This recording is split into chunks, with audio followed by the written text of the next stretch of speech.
First Corinthians, almost at the end of the Bible. If you get to Timothy, you've gone too far. Oh, hey, I have it tabbed. Look at me. 1 Corinthians chapter 13. Okay, before we get started, I was just there. let's pray. The way of love. Ready? Let's pray. So, Lord, these are your people. Pray up. This is your class. This is your world. But we've decided to be interested in you. So we pray that you would show yourself to us today. Teach us all about you. Or at least whatever we can soak up with our brains today. And then chew on later. Did you guys know that the Bible teaches you about animals that are worthwhile and animals that are kind of a waste of your time? And it does that. What do I mean by that? There's this teaching about clean and unclean animals in the Bible. The ones you want to have around you, and the ones you want to eat, and then the ones you don't want to have around you. The clean animals, ladies, the clean animals are the ones that have a split hoof and they chew the cud. You guys know what chewing the cud is? I'm so glad you don't know.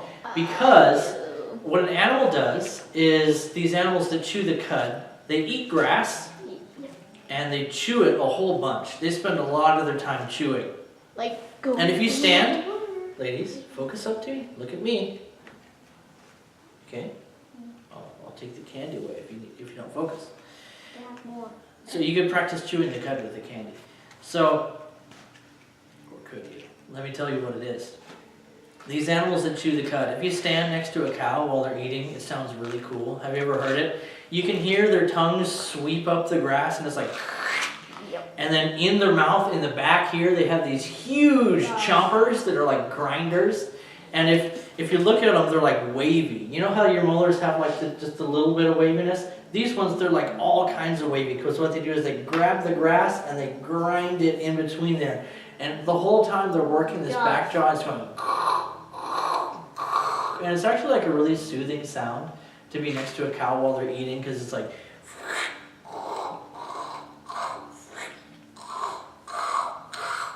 They do a lot of chewing. Then they swallow it. And then later, they squirt it back up from out of their stomach and they chew it all over again. And they'll just be, you see a cow standing around with its head up and chewing? That's chewing the cud, right? They're not chewing the stuff they just picked up. They're chewing the stuff they've worked back up. And you're like, great, I'm going to think about that tonight when I'm falling asleep. And that's my goal! Because that's what God wants the Bible to be like for you. Where you chew on it a bunch right now, and then later, it comes up and you're like, hey, that's kind of good, and you start using it again, and you get more out of it, and then you swallow that down, and then later, just as you're about to go to bed, this thing comes up, and you're like, oh, hey, yeah, I'm getting, that's sweet. Yeah. Again and again and again. So that's the way it is with the Bible. God's like, that's how I want you to be with the stuff I'm teaching you. Now, Paul is talking to the Corinthians here, and he was talking about like service and how it's not about you and how, don't get like hung up on this thing or that thing. You should be looking out for each other, and you answer to the Lord. And, ladies, you answer to your husband. Husbands, you answer to the Lord. And we're all working together under the Lord. And Paul just got done talking about spiritual gifts. He says, hey, is everybody an apostle? There's only 12. Is everybody a prophet? Is everybody a teacher? Does everybody do miracles? Does everybody have the gift of healing? Does everybody speak in these unknown languages? Does everybody know languages? But you guys should really go after the better gifts. Better than being an apostle. Better than being a prophet, a teacher. Better than being a miracle worker. Tell me all about it, Paul. Paul says, check this out. I'll show you a much more excellent way than all these gifts. Chapter 13. If I speak in the language of people and the language of angels, but I don't have love, I'm just a noisy gong or a clanging cymbal. Aren't gongs cool? You hit them with the mallet and they're like, boo-ah. You're like, that's happening again. And then, but what is the gong good for? One thing, that cool sound it makes, right? If you can speak every language that people know and every language that people don't know, that'd be kind of cool, right? You would ace your Spanish test.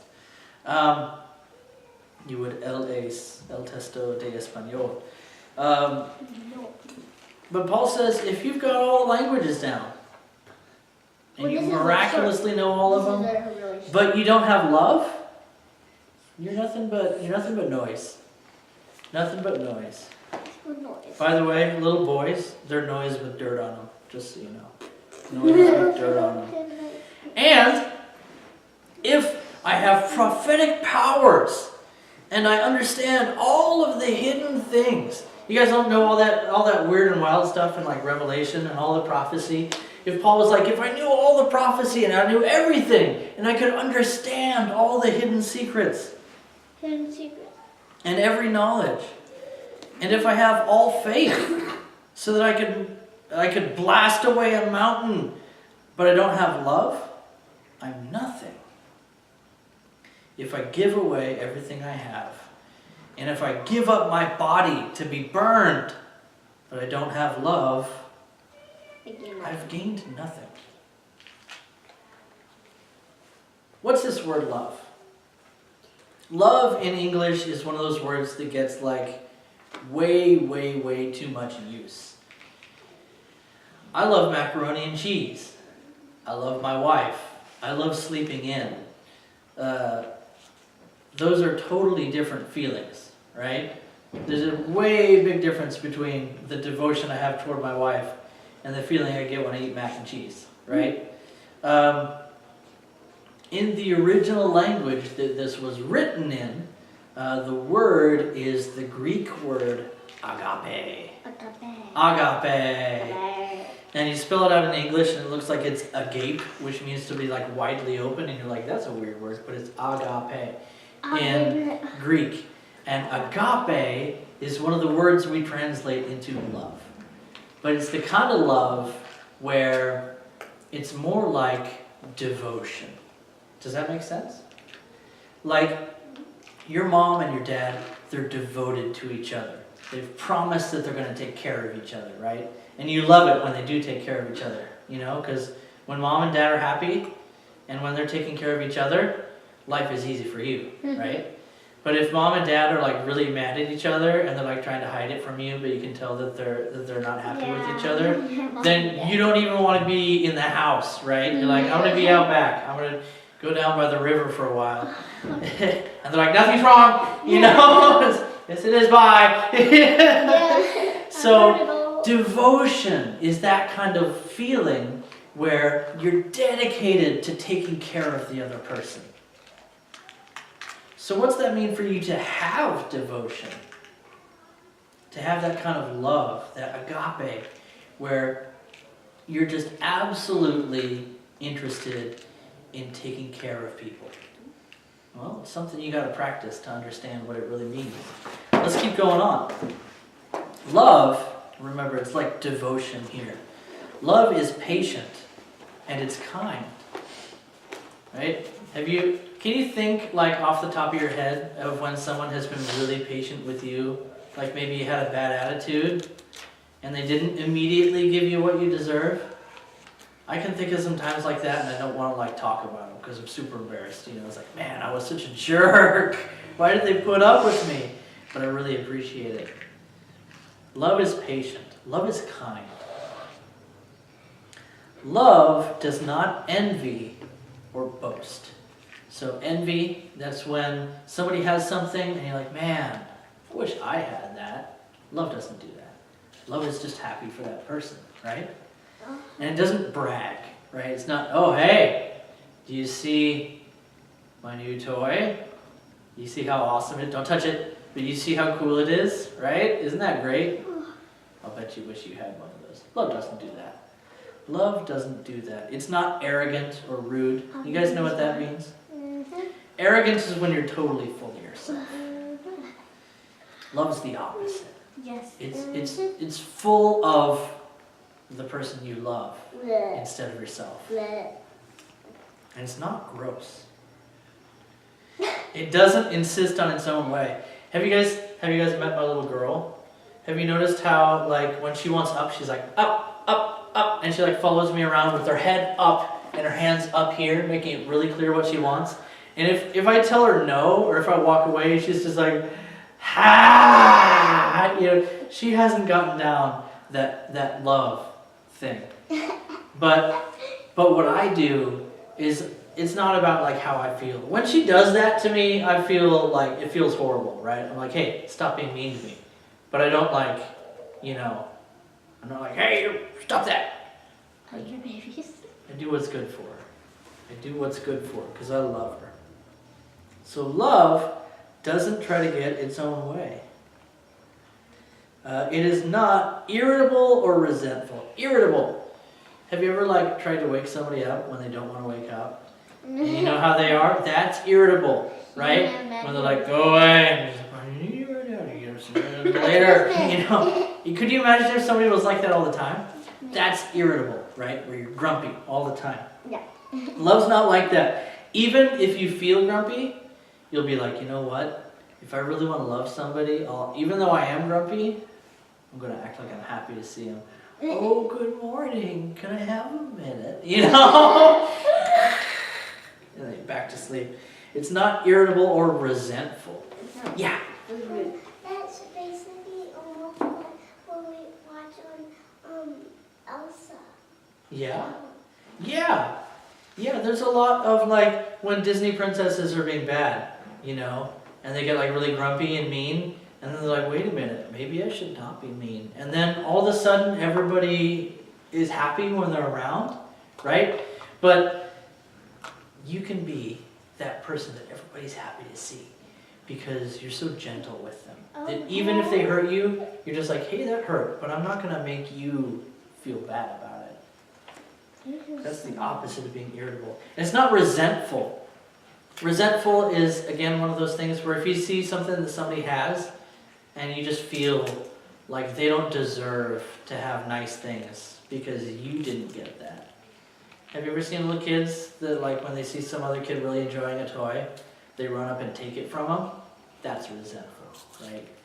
Or if they just, like, kick dirt on something they like just because... I've been that way, and that's the most ashamed of my actions I've ever been, is when I'm just resentful.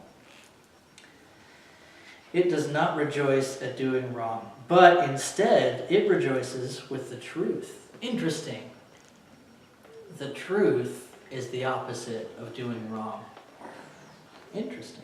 Love puts up with everything, right? It bears all things.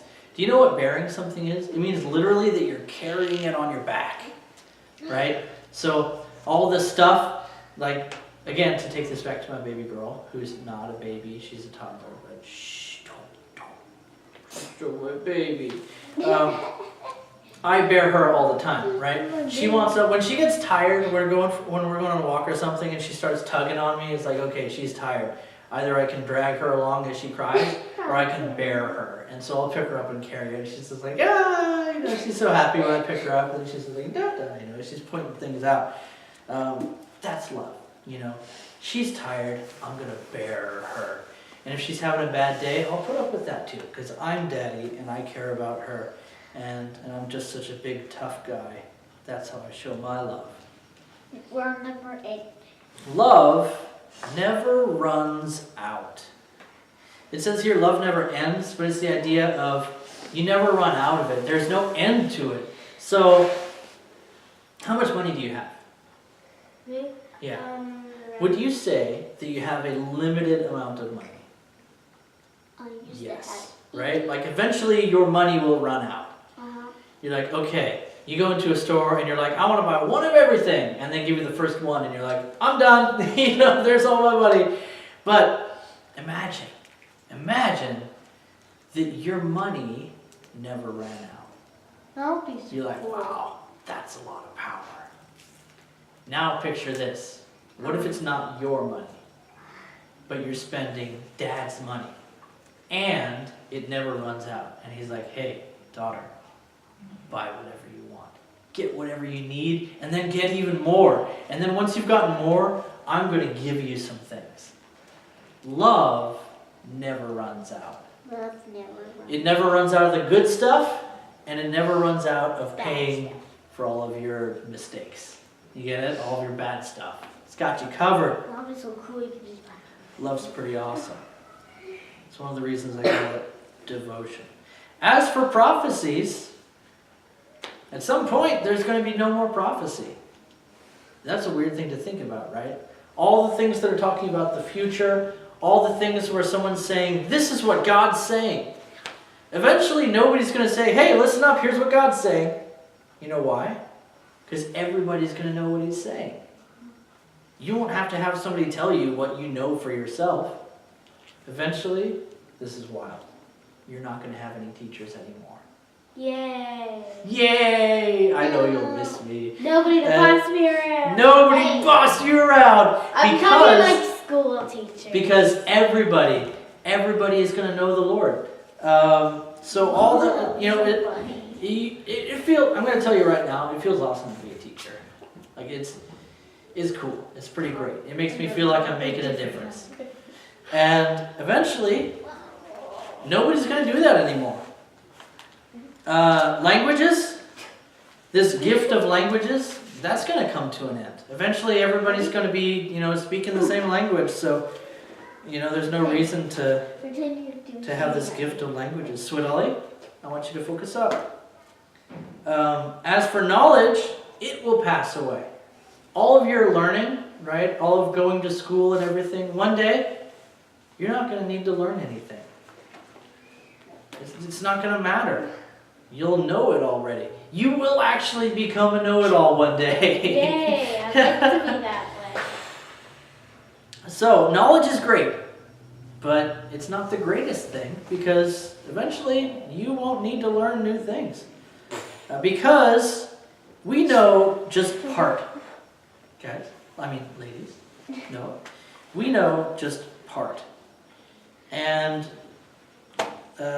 we prophesy just part, right? Just part of what's actually out there.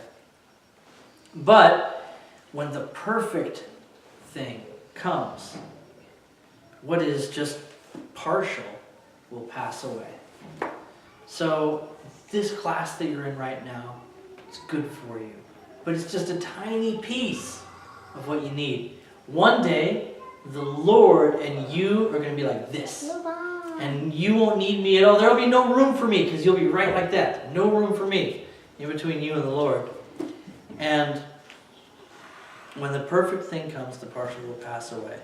When I was a child, Paul says, I spoke like a child, right? You listen to my baby girl and she's like, Dada, Mama, up, up. You know, that's her language. And then she'll like walk around and she'll do her little projects and she'll just babble to herself and say, Dada, to be the good sugar.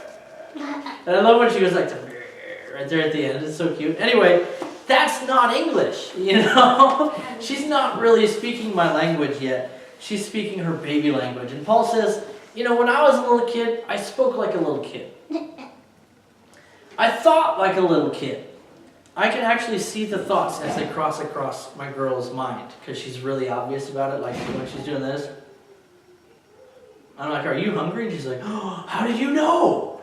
You know, this is the sign for food. And actually, it's supposed to be like this, but she does this. And the faster she does this, the more hungry she is. But if I see her like this, that's like she's eating her fingers because she's hungry. So I'm like, hey, you're hungry. So she's thinking like a child. She's like, oh, how did he know? You know? Or well, let's just say that she gives herself away, right? And she doesn't even know it because she thinks like a child. I thought like a child. I reasoned like a child. Have you ever like watched a little kid No. figuring something out. No. You know, and they copy exactly what they see other people doing, and then it doesn't work for them because they're like holding it upside down or something. That Paul's like, hey, I used to, try and figure things out like a child. But when I became a man, I was done with being a child. I gave up childish ways. Would it be weird for me to come up to you and be like, ah, ah, ah? It would be super weird. Like, at that point, just walk away. Adults have gone beyond being a baby, right? Yeah. So pretty much you turned 18? Maybe. How do you know I'm not 12? Just a really good beard for a 12-year-old, if I don't You're say not so 12. I You're know. older. You might be in You're like in your 40s or 30s. myself. A whole lot. 42. 40! So, Paul says, He's in his 30s. Paul's teaching you something here. You guys remember how when you were a little baby, you did things one way? You did things one way, right? And you did number 2 one way and number 1 one way, and it got dealt with a different way. The whole diapers deal, totally different, right? And now that you've grown out of that, you're not going to go back to that, right? You've moved on. In the same way, the way you know the Lord now, the way you study these things, the way God intervenes in your life through things like miracles, all of that is going to be done with at some point. You'll grow beyond that. You're going to grow up and you're going to be so close to the Lord that you don't have to ask Him what He's thinking. You're going to be so close to Him that you won't have to ask Him for things because He'll be there with you, right? That's going to be pretty cool. And you know what? The Lord's there with you right now. But He will be everything at some point, and you'll be beyond all of this. So that's what we're looking forward to. And love, that kind of devotion that the Lord shows you and that you see here in this book, that brings you closer to Him. Yeah. I have a correction. It's not a book. It's a Holy Bible. It's not a book. Do you know what the word Bible means? Nope. So, read a Bible. in Spanish, the word for bookstore is biblioteca. No, the word for library is biblioteca. And it comes from, biblioteca, it comes from the Latin word biblos, which comes from the Greek word biblos. And biblos is literally this thing right here. This is a biblos. It is a book. Hey, you want to read? It's the best book. It's a good. It's definitely a book. It's a good Bible. It is the good book. B plus. Hey, So now, Have a B-O-O-O. what? when I was a child, I reasoned like a child. Listen up, ladies. When I became a man, I gave up childish ways. Because now we see like in a mirror dimly. Like have you ever been in a dark room and looked at the mirror? You can sort of tell what's there, and you presume that's, your own reflection. But there's a lot of detail you miss. Okay. We see as in a dark mirror. But then it'll be face to face. Now, I know in part. I kind of know the Lord. Then I will know completely, even as I have been completely known by Him. So now, faith, hope, and love are those things that last forever. These three. And these three, but the greatest of these is love. And remember, it's that kind of devotion love. It's not, all the songs about love on the radio are like the feeling of love. Like, man, I love you. Do you want me to stop the camera? Insert proper noun. Not yet. But that kind Look of at him. devotion love. That love that Paul talks about You there. missed the stars. That is the greatest.